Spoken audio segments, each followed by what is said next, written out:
ಈ song release ಆಗಿದೆ, ಖಂಡಿತವಾಗ್ಲೂ ಎಲ್ಲರೂ ನೋಡಿ ಅಂತ ಹೇಳ್ತಾ, ಈ ಒಂದು ಸಾಂಗ್ ಬರೆದು ಕಂಪೋಸ್ ಅರ್ಜುನ್ ಸರ್ ಮಾಡಿದ್ದಾರೆ. ಬಟ್ ಈ ಸಾಂಗ್ ಅನ್ನ ಬರೆದು ಹಾಡಿರೋದು ನಮ್ಮ ಬಾಳು ಬೆಳಗುಂದಿ ಬಲಿ ಚಪ್ಪಾಳೆ ಕೇಳ್ಕೊತೀನಿ. ಇನ್ನೊಂದು ಮೈಕ್ ಕೊಡಿ. ಏ ಬಾಳು ಫ್ಯಾನ್ಸ್ ಚಪ್ಪಾಳೆ ಹೊಡಿರೋ.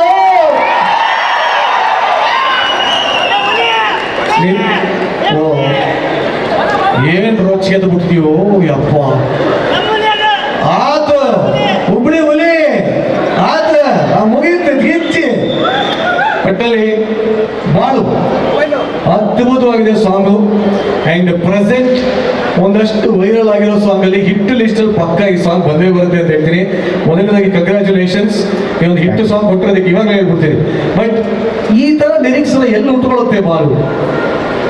ಗಂಗಿ ಗಂಗಿ ಗಂಗಿ ಜಗ್ಗ ಬೇಡ ಲುಂಗಿ ಎಲ್ಲಿ ಉಟ್ಕೊಳ್ಳುತ್ತೀವಲ್ಲ ಎಲ್ಲ ನಮ್ಮ ಉತ್ತರ ಕರ್ನಾಟಕದ ಆಡು ಭಾಷೆಗಳು ಸರ್ ಅವೆಲ್ಲ.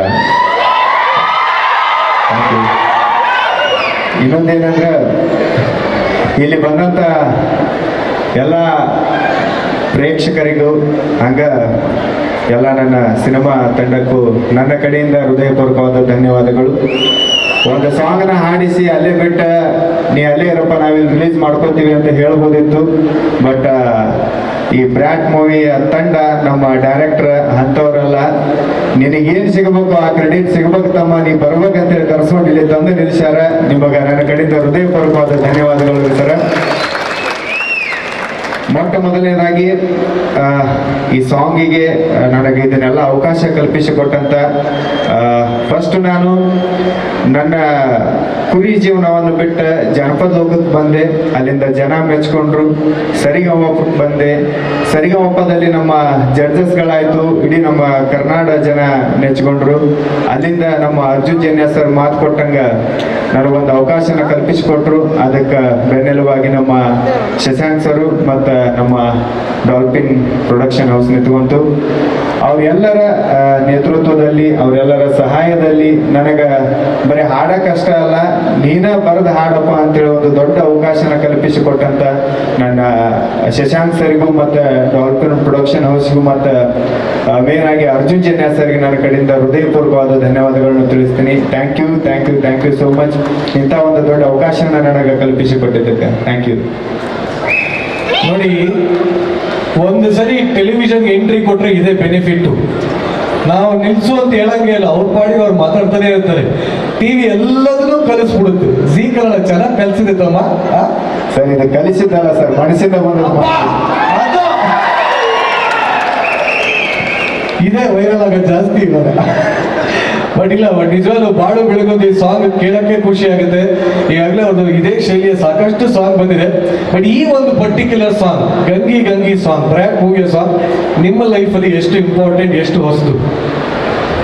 ನಿಜವಾಗ್ಲೂ ಈ ಸಾಂಗ್ ನನಗೆ ತುಂಬಾ ಅಂದ್ರೆ ತುಂಬಾ ಸ್ಪೆಷಲ್ ಸರ್. ಯಾಕಂದ್ರೆ ಇಷ್ಟು ದಿನ ನಾನು ನನ್ನ ಚಾನಲ್ಗೆ ಒಂದಿಷ್ಟು ಹಾಡುಗಳನ್ನ ಮಾಡಿ ನಾನು ಪರ್ಫಾರ್ಮ್ ಮಾಡಿ ಅದನ್ನ ಬರೆದು ಹಾಡ್ತಿದ್ದೆ. ಬಟ್ ಎಲ್ಲ ಒಬ್ಬ ಕಲಾವಿದರಿಗೆ ಒಂದು ಆಸೆ ಏನಿರುತ್ತಂದ್ರೆ ಸಿನಿಮಾದಲ್ಲಿ ಒಂದು ಸಲ ನಾ ಕಾಣಬೇಕು, ಇಲ್ಲ ಅಂತಂದ್ರೆ ಸಿನಿಮಾಕ್ಕೆ ನಾ ಹಾಡಬೇಕು ಅನ್ನೋದು ಒಂದು ಸಿಂಗರ್ ಆದಂತ ಒಬ್ಬ ಕಲಾವಿದನ ಆಸೆ ಇರುತ್ತೆ. ಆ ಆಸೆ ನನಗೂ ಕೂಡ ಇತ್ತು. ಅದು ಸರಿಗಮಪಕ್ಕೆ ಬಂದ ಮೇಲೆ ಎಲ್ಲ ನಮ್ಮ ಡೈರೆಕ್ಟರ್ ಸರ್ ಕಡೆಯಿಂದ ಆಯ್ತು, ನಮ್ಮ ಮ್ಯೂಸಿಕ್ ಡೈರೆಕ್ಟರ್ ಕಡೆಯಿಂದ ಸರ್ ಅದು ಈಡೇರೈತಿ. ಈ ಖುಷಿನ ನಾ ಹೆಂಗೆ ತೋಡ್ಕೋಬೇಕು ಅನ್ನೋದು ನನಗೆ ಗೊತ್ತಿಲ್ಲ.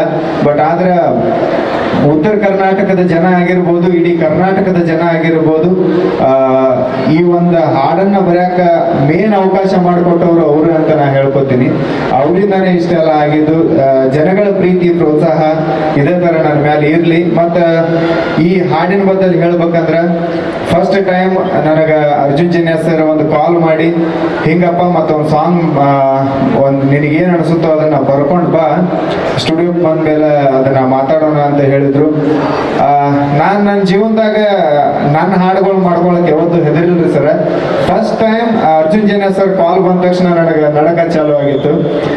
ಯಾಕಪ್ಪ ಇದು ಈಗ ಒಂದು ಹಾಡು ಹಾಡನ್ನ ಅಲ್ಲಿ ನನ್ನ ಹಾಡುಗಳನ್ನ ನಾ ಮಾಡ್ಕೋತೀನಿ, ನನಗೆ ಅಷ್ಟೊಂದೇನು ಭಯ ಆಗಲ್ಲ.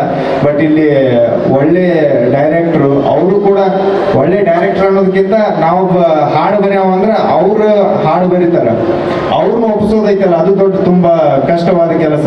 ಅವ್ರು ಬರೆದಂತ ಹಾಡು ನೀರಿಗೆ ಬಾರ ಚಿನ್ನಿ ನಮ್ಮ ಕಡೆ ಎಲ್ಲ ಫುಲ್ ಫೇಮಸ್ ಸಾಂಗ್ ಅದ. ಇಂಥ ಸಾಹಿತ್ಯಗಾರರಿಗೆ, ಇಂಥ ಡೈರೆಕ್ಟರ್ಗೆ ಒಂದು ಸಾಹಿತ್ಯನ ಒಪ್ಸೋದು ತುಂಬಾ ಕಷ್ಟದ ಕೆಲಸ ಅಂತೇಳಿ ಭಯ ಆಗಿತ್ತು. ಅವಾಗ ನಮ್ಮ ಶಶಾಂಕ್ ಸರ್ ಆಗ್ಲಿ, ನಮ್ಮ ಅರ್ಜುನ್ ಜನ್ಯ ಸರ್ ಆಗ್ಲಿ ಒಂದೇ ಮಾತು ಹೇಳಿದ್ರು, ಮಗ ನೀನು ಸಿನಿಮಾ ಹಾಡು ಬರಿತೀನಿ ಅಂತೇಳಿ ಬರೆಯಕ್ ಹೋಗ್ಬೇಡ, ನಿನ್ನ ಹಾಡನ್ನ ಬರೆಯಕತ್ತೀನಿ ಅಂತ ತಿಳ್ಕೊಂಡು ಬರೀ ಅದಾಗತ್ತಂತಂದ್ರು. ಆ ತರ ಟ್ರೈ ಮಾಡಿದೆ. ಆವಾಗ ಹುಡ್ಕೊಂಡಿದ್ರು ಸರ್ ಇದು ಗಂಗಿ ಗಂಗಿ ಗಂಗಿ ಅನ್ನೋದು. ಲವ್ಲಿ. ಸೊ ಫಸ್ಟ್ ಟೈಮ್ ಬರ್ದು ಕಳ್ಸಿದ ತಕ್ಷಣ ಸರ್ ಒಪ್ಕೊಂಡ್ಬಿಟ್ರ ಅಥವಾ ಇಲ್ಲ ಇನ್ನೂ ಬೇಕು ಅಂದ್ರೆ? ಇಲ್ಲ ಫಸ್ಟ್ ಲೈನ್ ಅಲ್ಲ, ಒಂದು 2-3 ತರ ಬರ್ಕೊಂಡು ಹೋಗಿದ್ವಿ ಸರ್ ನಾವು ಸ್ಟುಡಿಯೋಕ್ಕೆ. ಅದರಲ್ಲಿ ಒಂದಿಷ್ಟು ಕರೆಕ್ಷನ್ ಮಾಡಿಕೊಂಡು ಸರ್ ಕೂಡ ಕರೆಕ್ಷನ್ ಮಾಡಿದ್ರು, ಆಮೇಲೆ ಒಪ್ಕೊಂಡಿದ್ದು ಸರ್ ಅದು ಲಾಸ್ಟ್ ಗಂಗಿ ಗಂಗಿ ಗಂಗಿ.